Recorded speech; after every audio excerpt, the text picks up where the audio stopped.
These games feel like you're playing the animated series. There's just so much good shit, man. Yes, yeah, I would agree to that.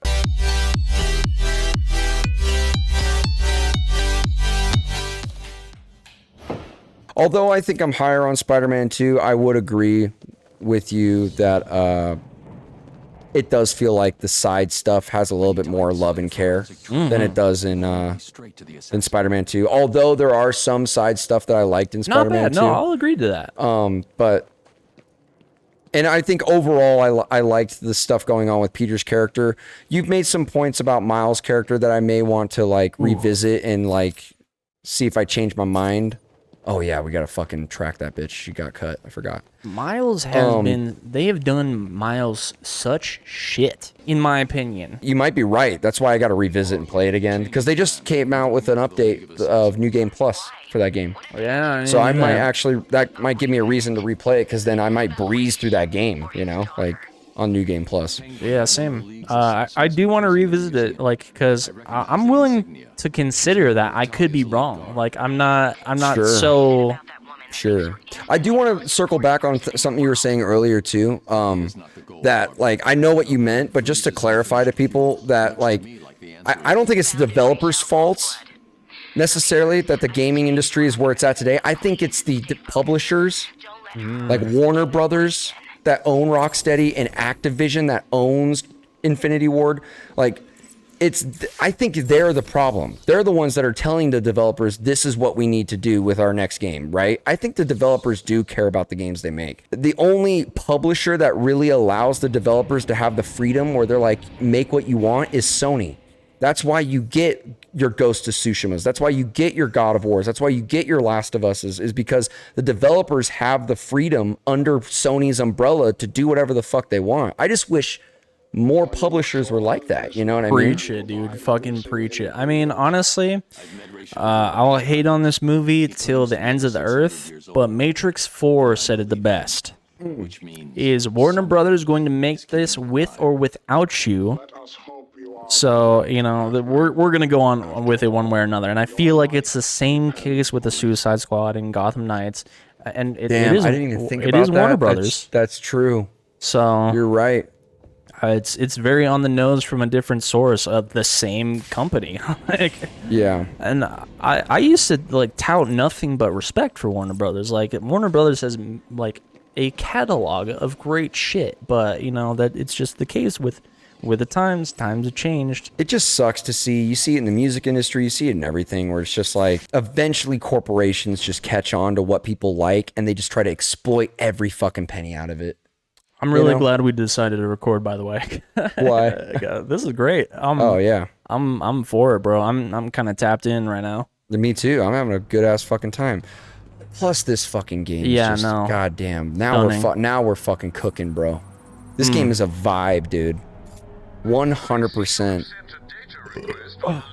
We're still in the tail ass end of winter right now. It's starting to get a little warmer. Today was a nice day, but Agreed, it was a nice day. I'm glad we're starting to play this now. But like, I think that's why, like, us making that video that we made of Sucker Punch. If you guys haven't seen that, check it out. Please go check it out. We talk about that developer for literally an hour. We just fucking glazed the shit out of Sucker Punch. Yeah, but I think the reason, like, I think more channels should make videos like that. You should be praising your developers for doing a good job instead of just shitting on the developers when they do wrong. You know what I mean? I think it's just easier. It is just so easy to just fucking rip on something for... Oh, dude, yeah, I know. Trust me, I love doing it. I fucking love it, dude. I get it. I'll do it. Like, I had to stop myself at one point too, because I was doing a bunch of writing, and I was banging out some writing for Crouch Block and whatnot. Sure. And I was doing writing on Halo Combat Evolved, and all I was doing on that writing was just shitting on this the fucking game. I'm just like, this game does not hold up. Like, it's an amazement this game took off as much as it did. This game is literally bound to its time. But it's funny, I know you're trying to make a point here, but I actually agree with you saying that. God, it does not hold up.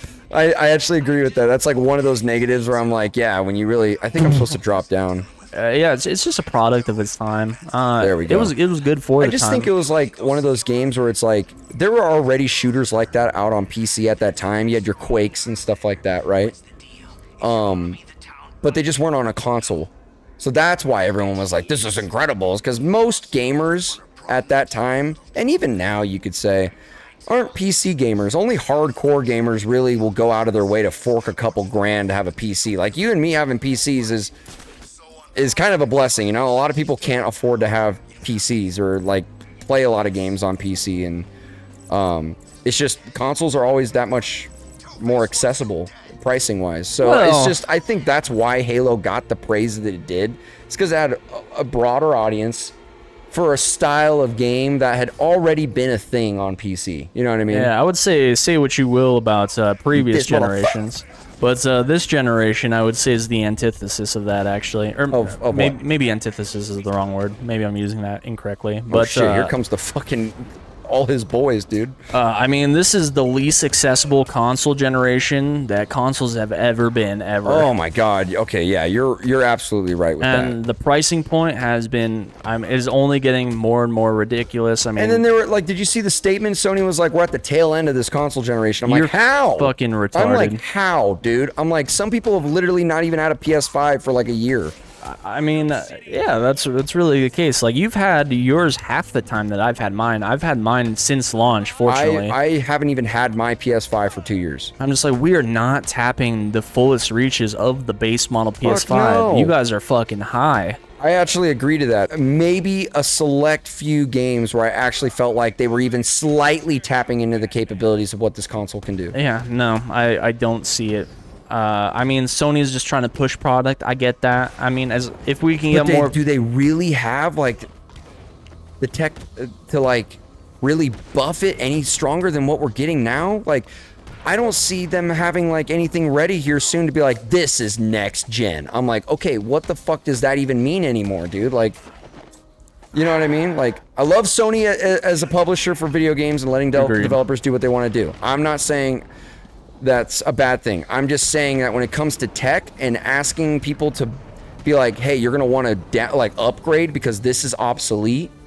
Okay, give me a good enough reason why this console is now obsolete, because to me it just seems like you just basically tighten the screws of a PS4. I was gonna say, you guys just like cracked your knuckles for the first time of the PS5. Like, yeah. With PS4, I felt the need for an upgrade because that thing was outdated on launch. Same with the PS3. I mean, like, the PS3 was, in all intents and purposes, welcome back to the podcast, a failed console. Like, yeah, I hear you, bro. I mean, the Xbox 360 like was not that much better, and I've explained it till I'm blue in the face. I'm like, look, the Xbox 360 is not any stronger than the PS3, but it's just the way that they access the RAM for the PS3 is like a little more complicated, making third-party developers struggle to develop for that console, causing performance issues. If you get the first-party titles on PS3, they look not dramatically better than 360 titles, but you know, you look at Naughty Dog. Oh shit, forgot about this part. Yeah, you look at first-party Sony-developed titles, and they look amazing, and their performance is extremely solid. Mm-hmm. It's because they didn't know how to develop for the PS3. Because dude, you're spitting though. That is so true. That's so true. The PS4, like, I'm not gonna say it was tapped on launch, but fuck. Okay, so here's the thing: is like PS3 felt like they were trying to push boundaries with their tech. PS4 felt like they were trying to like push boundaries with their tech too, but the PS5 just feels like they were not trying to push boundaries with their tech. It's a parts upgrade. They're just trying to perfect what they did in the last gen. That's why it doesn't feel like that. Like, the PS5 is a great console, don't get me wrong, it is, because of its backwards capabilities and you know, and the games that are coming out and how they're running, and performance is much better on this gen, but it's not doing anything.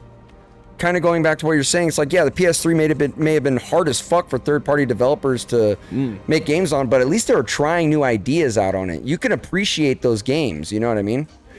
It's just that they run like shit. It's not that the games are bad, they just run like shit, you know what I mean? I'm gonna relate this to music a little bit here. Go for it. Would or would not? Oh, would, of course. Free. That's not even a question. What the fuck? Okay, I was just There's- checking, bro. Damn. There is not a woman I in... just had to fucking vibe check you real quick, bro. There's not a woman in the entirety of the Arkham verse that I would not lay pipe the fucking PVC on, dude. With that said, so with these console generations, it's a lot like guitars actually. Okay. The more money you spend on a guitar, the return on investment is going to be less and less the more money you spend. Yeah. If you spend $100 on a guitar, you're getting a piece of shit. It'll play. It Yeah. will play. Yeah. But once you spend 200, it's a nicer guitar. 300, Yeah. definitely. 400, 500, you're telling. But once you get that 500 and beyond, like, the return that you get is so incremental. Yeah. And I feel like that's where we're getting. Like, same thing here. Like, PS4, like, it's really hard to reinvent the formula from where we already are, because we're reaching such high heights right now. The way we are going to kind of transcend like what gaming is now is by tapping into things like VR and augmented reality. Yeah, good. That's good call. the next step. Good call. Yeah, I agree. As far as consoles, I mean, we're reaching peaks right now. Like, Sure. I mean, look at end of PS2's life cycle to the beginning and end of PS3. Like, those are some graphical leaps. PS4 is a huge graphical leap from PS3. PS5 is a new console generation, but yeah, it's very much the case of it's a PC now. You're just getting parts upgrades. Right, but yeah, I agree. And I think like the thing with the Battlefront kind of announcement, right? It's like, how is it that a game that's 20 years old has more hype than so much shit that's coming out right now? Like, you know what I mean? Like, why is it that people are excited about that? And I had to really give some thought to that. I think we can do some side shit now. You'd say less. Let's go get this fucking riddle. Do it up, bro. You know better than I do. Oh, bro, I'm just winging it, dude. You know me. But it's because I think as time has progressed, developers and publishers have been more concerned with graphics looking good than they are with core gameplay and like making the game itself interesting. As much as I like think that Battlefront 2 modern day has been touched up enough to where like you could play it and have a good time, modern Battlefront 2, it's not nearly as good as the old one, because the old one, even though it's graphically inferior, has gameplay mechanics that are superior. You know what I mean? So like the new Battlefront, like it's much more interesting to play that old one than it is to play the new one. Like the whole vehicles and stuff I was telling you about, like that are just scattered across the map like an actual Battlefield game. Battlefront, you have to have like a battle point system and hope to God that you can click on it fast enough to get a fucking vehicle in the game. And it's fucking... Yeah, that's dumb to me. Why didn't you just make it just like Battlefield? Like, I don't know why... Like, we're reverting in gameplay. You know what I mean? You could have just had a game mode that was Jedis and Siths, or, you know, whatever. Right. Something. I don't know. Yeah. Like, think on the formula a little bit shit, here. is this not it? Did I go past? Oh, yeah, I did. I'm going to the wrong thing. My bad. I like to look at one of Rocksteady's lead developers. I forget his exact title, but Sefton Hill. Okay. I hope I'm remembering the right guy, because I hope I'm not remembering the guy that led Arkham Origins. If I'm wrong, leave it in the comments below. He, in an interview, was saying is like, Rocksteady's goal was to focus on our strengths at all times. We know the combat is a strength. We know the stealth is a strength. We will go out of our way to either design weaknesses out of the game or incorporate them somehow with the strengths. And for like, at the time, that was a very smart approach for development, and these games still hold up, so that says something. But each game nowadays is focusing on... that guy. I just fucking took him out. Dude, how would you feel if 50 feet away from me, you just got smacked in the face by a batarang? Like... He's Batman's just like, I wasn't aiming for you. My bad. You gotta be having a bad day right there. Yeah, dude. Yeah. But games nowadays are focused on heavily on giving each player an avenue that they can enjoy, each style of player. So if like maybe you're a primarily stealth guy, like stealth based player, like you really like stealth, there'll be stealth mechanics. If you're someone that likes to brawl, there's brawling mechanics. If you like to go in guns blazing, there's shit like that. If you're someone that's like tactical and like gadgets, like there's stuff like that. There's a little something for everyone, but that leads to a hollow mess of a game where there's no heights Right. that are reached. There's no strengths. Everything is this kind of like monotone, like 7 out of 10. Right. That's why it's so impressive. Like we mentioned it in the Arkham Asylum playthrough, that out the fucking gate they had that Just a many banger. strengths. You know Just a what I mean? banger. The stealth, the combat, like, and they just basically, like you were saying, that developer. Oh shit! What the fuck? Okay. The developer said, he was like, "We're just gonna play to our strengths." It's like how many developers do you think are out there that try to make a game and they're like, we don't know if this is going to hit with players or not. We think it's good, but it could be absolute shit. You know what I mean? Like, it's a risk we're taking with this gameplay. But they just came out the gate with it and people loved it. And they're like, we're just going to, like, flesh out that even more. You know what I mean? I feel like a lot of developers are phoning it in as well. Like, they don't actually care about the project. It's all about the money aspect. Right. And I mean, it's shown in Rocksteady's court as well that like it's showing that that's the case now. Which, with that said, I believe you told me that that development team that worked on the Arkham games is gone. It's Yeah, like, oh my God, you're doing much better on the combat than I am tonight.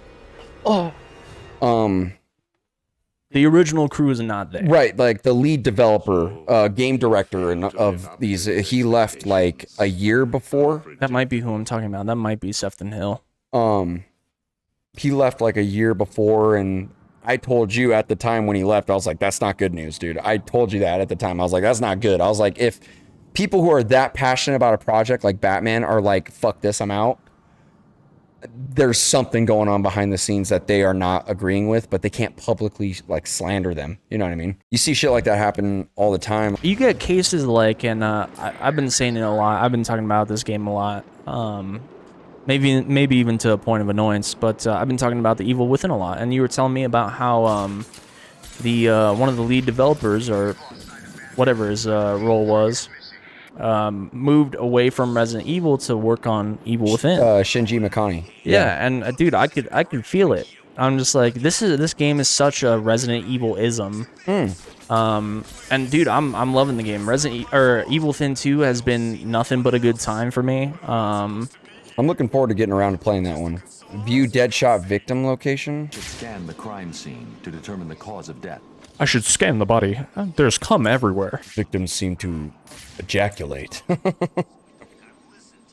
victim's face has been removed and the head Kind wrapped of in fucked up, bandages. not gonna There lie. have been 3 murders in Gotham over the last month with the same MO. The press What a have cool nicknamed the villain. killer the identity thief. If he's now in Arkham City, I need to track him down and stop Thomas him. Elliott, dude. Yeah, very cool. Oh, fan. I think they do a better job with this in Night. Oh yeah, 100%. That's just the thing. Like, City does a lot of cool things. Night just, like you Perfects the said, they were formula. like, we just took those strengths and we just added to it, you know? Oh no,